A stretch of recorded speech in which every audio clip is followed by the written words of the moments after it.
Live from the world's capital markets, here are the latest financial headlines brought to you by News Factory. Hello and welcome to Wednesday's financial news. Stay with us for more market headlines. The dollar-yen pair traded sideways in the last session. The ultimate oscillator indicates an overbought market. The Bitcoin-dollar pair saw a minor dip of 0.1% in the last session. The ultimate oscillator is giving a negative signal, which matches our overall technical analysis. The gold-dollar pair plummeted 1.5% in the last session. The stochastic RSI indicates an oversold market.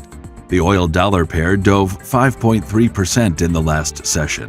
The CCI indicates an oversold market. Coming up, the choices from our chief analyst for today.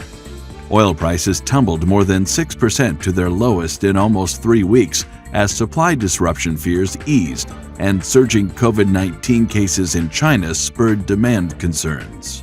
The US dollar lost value to the euro and other major currencies after oil prices fell on indications of COVID-crimped economic growth in China amid ongoing talks to halt the Russia-Ukraine conflict.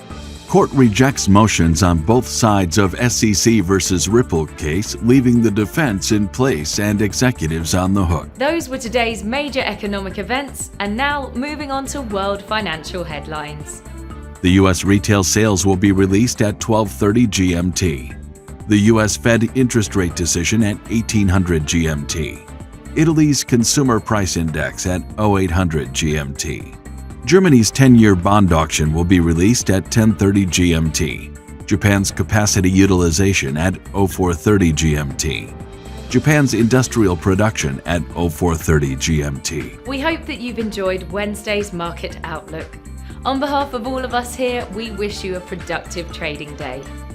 Be sure to join us tomorrow morning for the latest news and events from the financial markets.